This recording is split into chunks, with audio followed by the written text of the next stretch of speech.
Welcome. There's been a series of these meetings, a lot about downtown. I appreciate the turnout tonight. The program tonight is about 20 to 30 minutes of presentation and ample opportunity afterwards for Q&A with staff. I'm Brian Craig. I'm the Development Services Director for the city. Our department handles all the planning, engineering, permitting activity for the city, the building safety activity. All right. Well, I'm excited to have you here. We're going to talk about specifically Monroe, but there's one thing we need to talk about first. It's a lot about how what we did with Monroe came to be, and that's again through the DSAP process. So we'll begin with that. We'll talk about what happened with our pilot project, the origination of that, and how that fits into more of a long-term strategy for what happens on Monroe. Also wanted to share some feedback from some studies we've done analyzing public safety impacts, the financial impact of the businesses, and also the convenience to drivers through the downtown section. And then lastly, the meat of the presentation will really be to talk about what the images behind me are, and we'll have those on the screen as well to talk about some scenarios that we can explore as a community to help feed some information back to our city council as they go to make decisions through the budgeting process, the capital investments in downtown, and everything that we take tonight will be packaged up for council so they have better informed decisions as they move forward. So beginning first, what is the Downtown Specific Area Plan? And I will shorten that to save myself with DSAP for the rest of the night. This was a 12-month process starting in 2022, finally adopted in 2023 that had at least 16 different events downtown, whether that was a council meeting or a public outreach meeting or a community design workshop, as we call it, charrettes. A lot of also direct mailings to participants, over 1,900 mailings, postcards to engaged residents. We had social media posts, upwards of 40, probably now 50 posts as we talk more about Monroe and what we're doing specifically with the street section. 11,000 engagements on social media, 77,000 social media accounts reached. And it was no small feat. 90 members of the community participated in several sessions. They became the stakeholder group. There may be some of you here tonight that volunteered for that, and thank you. We have over 860 community responses to surveys, and then between the two open houses we had as the plan reached different stages of the process, over 440 attendees to that. Ongoing, we continue to put out a monthly update newsletter, what's going on with downtown, specifically Monroe's been a lot of the action lately, over 4,000 subscribers to that electronic newsletter. The document itself covers a lot of ground, a lot of territory, specifically land use, what happens from a commercial, restaurant, retail, residential perspective downtown, but also what is the design aesthetic for downtown? What do we want it to look like as a community? And how do we achieve that through infrastructure? What happens with transportation, not only roads, streets, but also the sidewalk, the bike connectivity?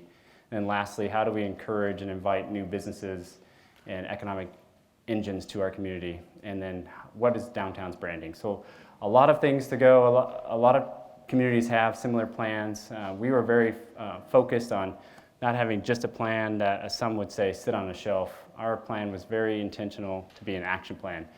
So it included several dozen action strategies, some of them short-term, some of them longer-term visions. It takes a while to get there. Maybe none as important as what happens on Monroe, really to create the environment that achieves what we want to see in the downtown plan, specifically what happens on Monroe, the pavement, the sidewalks, how do we interface with the businesses, and how does that create the environment that attracts not only new businesses, but enhances the experiences for our existing residents and invites visitors to come back down to Buckeye. So again, one of the catalyzing events in the Downtown Specific Area Plan is what's the vision for Monroe. What you see on the screen tonight is what the adopted vision in the plan shows is an idyllic section for what could occur on Monroe. Again, there's a lot of work, a lot of infrastructure requirements to transform what exists out there today to something that looks like what's on your screen today. Really the vision is, let me back up. There's other sections in the plan that talk about other parallel streets to Monroe, east-west streets, and also intersecting streets that run north-south. You'll see on the screen, we don't address where bikes belong. Obviously bikes by law can be in the travel lane, but other streets are really more intended for future bike lanes, and other streets are intended for more angled parking, those sorts of things. But specifically, beginning with Monroe, as everything sort of builds off Monroe, one of the things came out of that vision and the goals and really the desired qualities of what happens on your main street rather than have a highway. think of Monroe as this is our hometown Main Street. So rather than focus on cars or the speed of traffic through the section from one end to the other, the intent was to cater to people and to cater to businesses and create this environment where seating and pedestrians are focused on first, which by nature enhances not only the safety of the section for pedestrians, but also reduces the noise, it encourages truck traffic to find alternative routes through our community. It also creates a better environment for retailers and restaurateurs in our community. So you'll see the bullets off to the right-hand side of your screen. Some of the things that were the intentional aspects were reducing the number of travel lanes first and foremost, but also preserving parallel parking, but creating opportunities in the short term and long term. We'll talk about the difference between those two for seating and pedestrian amenities in our community to invite people to take back some of that pavement. Enhance shade and landscape areas and amenity zones, places where you can sit and feel more comfortable in the downtown. Again, I've mentioned before, this is not something you can transform overnight. So as we see it as a community of staff and leadership, it's several stages of development. Beginning first, you'll see those first few stages are considered completed. Really, what you see today was a pilot project. It's very much intended to be something that we receive feedback on. We want you to experience it, live with it for a while. We're coming up on about a year of having that striped section. So that's what we're calling the Monroe Demonstration Project. In addition to that, City Hall parking lot to the east here out front of the building was restriped to accommodate more parking spaces, with the addition along Roosevelt of head-in parking stalls to create more parking opportunities.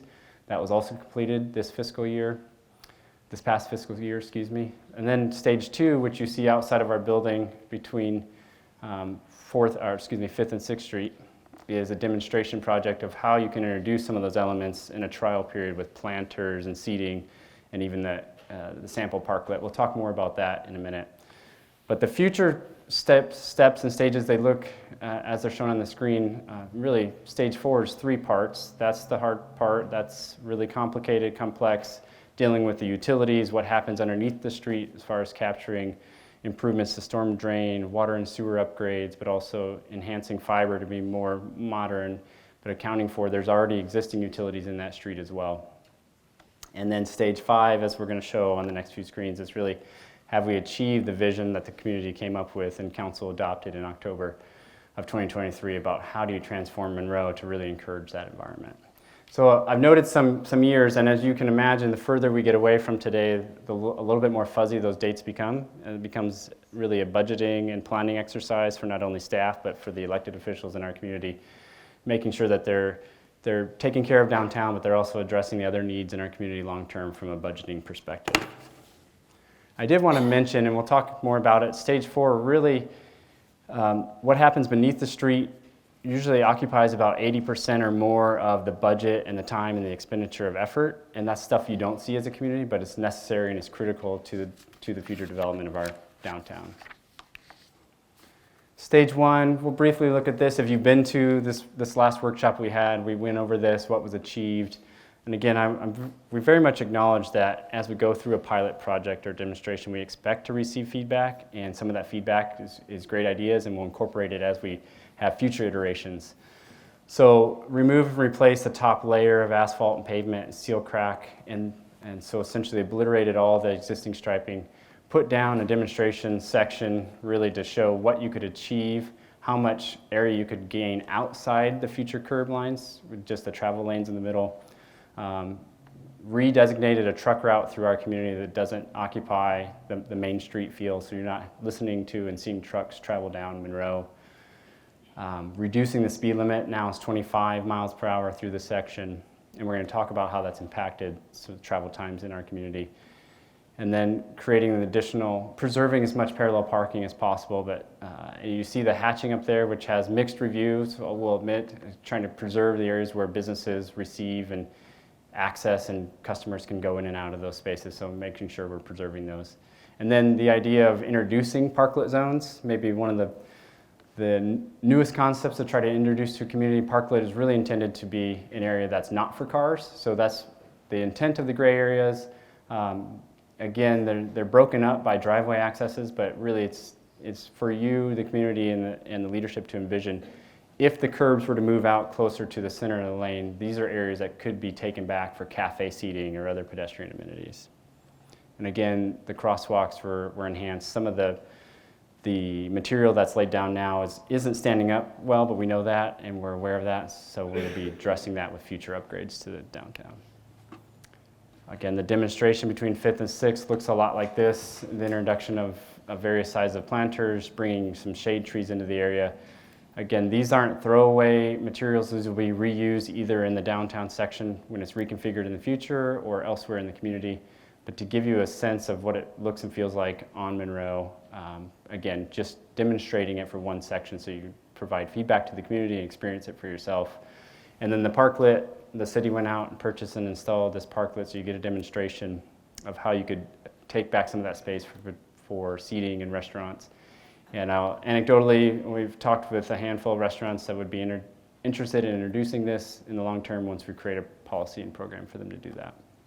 Stage 3, this is the stage we're in now. Stage 3 is really intended to be, how do you take the demonstration project of introducing shade and seating and those other elements that were previously travel lanes or parking areas back for the businesses and for the pedestrians and the community at large. How do you apply that to a longer section, whether that's all the way from Miller to 9th or that's a subset of that section, to create more interest and excitement and look at opportunities ahead so you can really imagine what it could look like long term.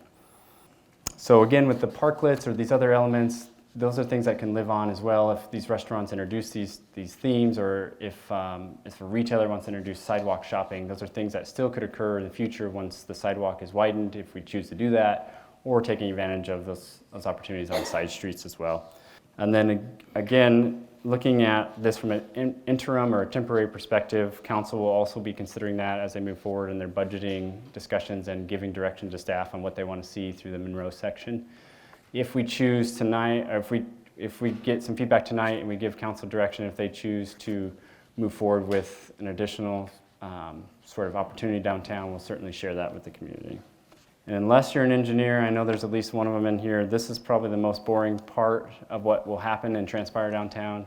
But again, critical to the business environment, including creating opportunities to expand our fire service protection, water pressure to serve the businesses, and expansion or remodel of buildings downtown, but also creating additional capacity to serve water and sewer to a greater number of customers. As you can imagine, downtown Buckeye is historic. There's some older infrastructure in the ground that needs replaced anyway. So as part of those improvements, taking advantage of essentially economy of scale and the timing, taking that opportunity to improve not only the water and sewer lines, but introduce new gas utilities and the fiber utilities to serve not only Buckeye today, but well into the future. So there's really 3 phases, and we imagine this first phase is the DCR, the Design Concept Review, will be a study of what are some of the opportunities, but also challenges that exist with what's under the road today. What are the limits of construction? Where are the property lines? How can we achieve community space without impeding on the business space, and how can they be involved in that process? And then next, you look at really those first set of utilities, and the larger ones, including the storm pipe, which is several feet in diameter, will really dictate what happens in that section. And lastly, we talked about economy of scale, but really the idea of if we're going to disrupt the road, which we need to do anyway, doing it once and taking advantage of having the road while it's tore up, and taking advantage of doing all the utility planning and infrastructure at that one time. And again, stage 5, these images represent some of the feedback we received through that year-long process with the community, the stakeholders, the leadership on council at the time, of what do we envision ideally for downtown Buckeye. We can borrow best practices from other communities, but Buckeye is unique and special, so how can we fit all these pieces and these ideas together? Well, it involves that larger image on the left, widened sidewalks where you can take advantage of pedestrian areas, additional seating, creating shade, especially since we're here in the desert. And then some of the other ones, restaurants that extend into that public space since they become part of the fabric of the downtown community. Inviting more festivals and space for community to gather, but also that bottom center image, adding additional interest and lighting to really create a nightlife. No longer envisioning downtown as a place that shuts down during bankers' hours and opens back up the next day, but something that has continuity into the evening and invites the community to gather and stay longer. So again, the vision for Monroe as adopted in the downtown specific area plan looks something like this. So it doesn't mean that the dimensions on the screen are dictated in black and white, but something that really will guide us as a community, as staff, and as elected officials on what we do with capital improvement projects through this section. It's not to say that we haven't received some feedback or some concerns, and I'll try to highlight some of those as we go through the next few slides and how we've studied some of those concerns, and we hope to address them and improve upon design through future projects, including delays through the section, some feedback that it takes longer to get from one end to the other, longer queuing at left turns, impossible in some areas to make a left turn. We've heard that feedback. Parking to be more difficult, the safety of parking along Monroe and where the doors open and how close you are to traffic. And then has it been hard on police and fire to serve the needs of the community through this section? And then what is the impact on businesses? Are we seeing businesses close? Are we receiving less revenue? And then lastly, in some areas it's harder to see around parked cars to enter Monroe. So again, I think through the process of design and iteration, and certainly remind you that this was a pilot test, we really wanted to study what it would look like and how it impacts the community and lessons learned from that, and how do we improve our design when we go to make those improvements permanently. Let's begin first with some data that the police department was able to gather along this section outlined in red, which really comes from First or Miller on the west, around the curve, studied where the intersection of Apache Road or Narramore from the east-west street. We'll be looking at a few elements. Are we offering speeding citations, and what are the number of accidents in this area pre and post restriping, and then how's that impacted response times? So these first two graphs really answer those first two questions. So for reference, the fiscal year for Buckeye begins in July and ends at the end of June. This restriping exercise occurred between the orange and green graphs, essentially the month of June 2024. So we're a little over 9 months into that study section. So again, speeding citations are down over that period. They're down overall. Partially attributed to the speed of that section has been lowered to 25 miles per hour. But again, there's more pedestrian, there's more interest in downtown. It's no longer, as you'll see on one of the images, it's no longer a wide open highway, traditional highway through our community. And also, and excuse me, I should mention, so I know we've only done 9.5 months, so I'm not comparing a 12-month period to a 9-month period. So you'll see that note in the footer that 14 speeding citations over the first 9 months of fiscal year 24 versus 11 over the first 9 months of fiscal year 25. And then again with accidents, again between the orange and green bar graphs there, 30 accidents over that first 9 months of fiscal year 24 versus this current fiscal year we're in, 18. And then lastly, we talked about response times. That was maybe a frequently asked questions and concern. Have we impacted or impeded police and fire from performing their jobs well? No, our police department is still performing excellently, I should say. And I won't attribute the savings in time to the restriping. Certainly that's all credits due to the police department for improving response times, even though the calls over that period of time certainly increased. So on their own efforts, I just want to point out that we've determined that it did not have a negative impact on the response times for priority 1 calls. And then lastly, as far as metrics and statistics go, how have our businesses performed over these period of time, pre and post striping? Again, we look back a few years, revenues continue to increase in downtown. The numbers inside the bar graph represent the number of businesses that fall inside that study area, up from 33 businesses in fiscal year 22 to 36 in 23. 44 businesses represented in that financial number in fiscal year 24. In 43 businesses, with we expect 1 or 2 businesses yet before the close of this fiscal year to open up shop in downtown. With the projected extrapolated data as shown on here, based on historic performance of businesses, we expect around $1 million in revenue across this section. So again, not a decrease of revenue, tax revenue in our downtown community. I think this is maybe one of the most interesting graphs, and it may take a little bit of explaining. There's a lot of things going on here. So this data represents thousands of points of data, essentially cell phone data through the section. The x-axis across the bottom represents the average, the time of day, and the y-axis represents the average time in minutes from 1st Street to 9th Street of cars traveling through our community. And the way you read this graph is pre-striping is blue, that's 2024, and post-striping is 2025. This is for the month of February, so very much accounting for our seasonal population, and school is still very much in session. You see those peaks, if you're reading down from those peaks, around 7 a.m. and again a little after 2 o'clock, or right around 2 o'clock, school traffic peaks. So traffic tends to slow down a little bit naturally during school traffic and rush hour traffic in the morning for the extent of Buckeye, downtown Buckeye.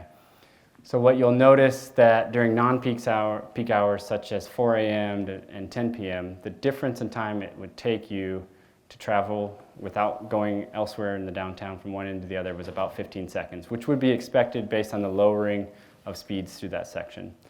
And the greatest difference between 2024 February and February 2025 is right around 15 seconds. So if you subtract out, naturally the speed is lowered through Monroe and it takes about 15 seconds longer. You're experiencing, on average, through thousands of points of data, upwards of tens of thousands of points of data, about 40 seconds change in difference. And I acknowledge we get a lot of feedback that, especially trying to turn left to go towards the high school, that's where we see a lot of backup, and that's where the concern is. This is really measuring from one point to the other through downtown. So no appreciable increase in travel time. It's still less than a minute extra. So I've hit on a couple of times, we talked about you've learned some lessons, through the iterative process, and you study from your demonstration, your pilot, what can you do to improve. One of the feedbacks we heard is the concern for pedestrian and school crossing traffic at 9th Street. Well, the city studied that section very swiftly and took action. If you've been through there, you've seen along the shoulders, those new pedestrian crossing signals are activated now in place. Definitely safety is a top priority and frequently expressed concern from the community. The shoulder signals are in now, and the city has already ordered the overhead signals to go across the street and be activated by pedestrians to alert cars to that crossing. So I think this is a good transition slide to say that the other things we talked about that were expressed concerns, we talked about the finance side of things, the concern for safety and parking. So as we look to ask your opinion tonight so we can give that feedback to council, we explored some of those concerns about how close cars are parked to the travel lanes, those sorts of things. And let's move into that first. So this is what you came for, I think. This is why you're all here. We're going to talk about 3 scenarios. The first scenario you'd be familiar with if you lived in Buckeye for at least 2 years. The original 4-lane highway section. And these next few images are the ones that are represented behind me tonight. So I just want to go through them. We can come back, and we're certainly going to talk in detail with you afterwards as well. And we'll try to capture some of your feedback on a survey as well. This 4-lane section, it is MC85. It's a highway. It's a county highway through this section, which doesn't mean it's not also Buckeye's Main Street. Important to remember that. This is efficient. This is efficient for cars, not necessarily efficient for pedestrians or crossing, the length of crossing from north to south or south to north. And especially attractive for truck traffic. If you remember back a few years ago, anecdotally, we didn't measure trucks pre and post, but you talk to enough folks, they will recognize that there's less rattling of windows, there's less trucks heading through the downtown, and they've adequately rerouted themselves because it's more efficient for them to save time to go a different path as well. One of the other things, there's ample parking, parallel parking along this section. Sometimes you see a lot of parking spaces available to you. It does discourage maybe the captured business from vehicles traveling slower and taking in what's happening or the new businesses that are occurring. There is reduced sidewalk in this area right now. I don't have 8 feet. They're 7 feet wide on the north and south side. So comfortable for 2 couples passing, but that's about all you can do. You wouldn't be able to introduce cafe tables to any extent or other pedestrian amenities. But certainly parking areas are maximized in this section. Okay, so here's what's out there today in an interim condition, but this image represents what it would look like if you made it more of a permanent condition and you move the curb and gutter inwards to the center line of the street. One of the lessons learned is how close parked cars are to these driveway entrances and exits from these businesses. So you'll notice we've created more radius, more buffers from where the parked cars are to give more opportunity for vehicles to see around these parked cars. This section, what occurs today also accounts for left turn pockets, left turn bays at major intersections, especially signalized ones. So that opportunity still exists. I will acknowledge that it is more difficult in this scenario to make a left turn mid-block if you're trying to turn mid-block, but you only have to go about 1/3 of a mile before you have a protected left turn through the current scenario. This creates sidewalks upwards of 16 feet at its narrowest point, up to 20 feet where the ends of the blocks meet the crosswalk, upwards of 20 feet wide compared to, we said, 7 feet wide today. Ample space for trees and additional seating to add shade elements to the community. It does discourage speeding, especially through truck traffic. It's not as comfortable for larger vehicles to traverse through downtown.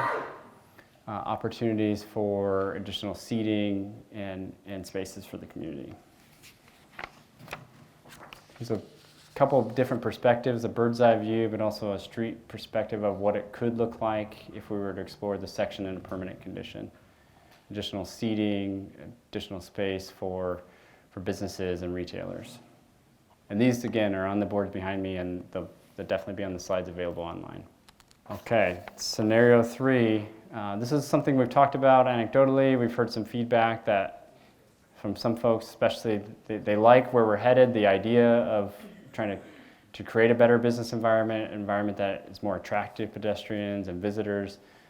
But gee, wouldn't it be nice to be able to make more left turns through this section? So this represents trying to achieve that vision, a center turn lane through the section. You still retain parallel parking on both sides of the street, 12-foot travel lanes in each direction by creating a 11-foot wide center turn lane, 12-foot wide center turn lane. So again, this section, you reduce your sidewalks on each side to about 13 feet, a maximum, again, of 20 feet at the intersection corners.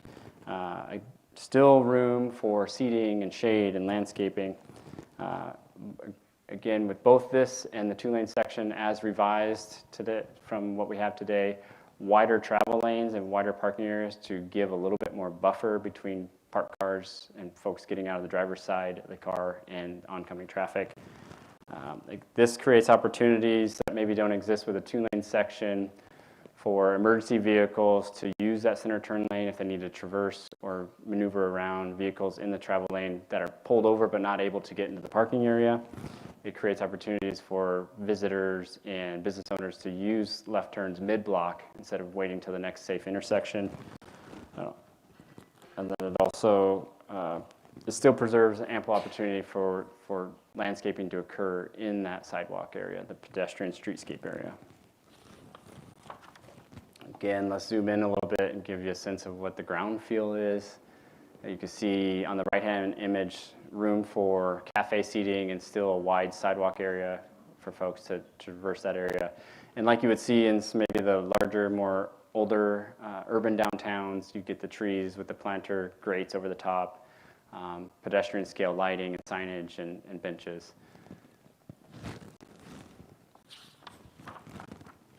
I went over a few minutes of what I intended to do, but I want to make sure that we capture your email address. We're going to send out a survey. We have a survey here for you as well. The next phase of the presentation tonight is to come up and meet with staff, discuss your ideas, share your ideas.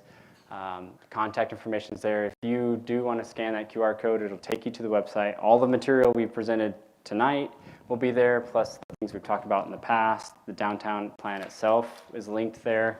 And again, just a reminder that all this feedback goes to help support the narrative to council on what the community desires, and it's a piece of information that goes into the input process as they go through and those make those budgetary decisions over the next few years, where to spend the capital dollars, what does the community want to see, and how does it achieve the vision of the community adopted and our community supported and council adopted downtown specific area plan.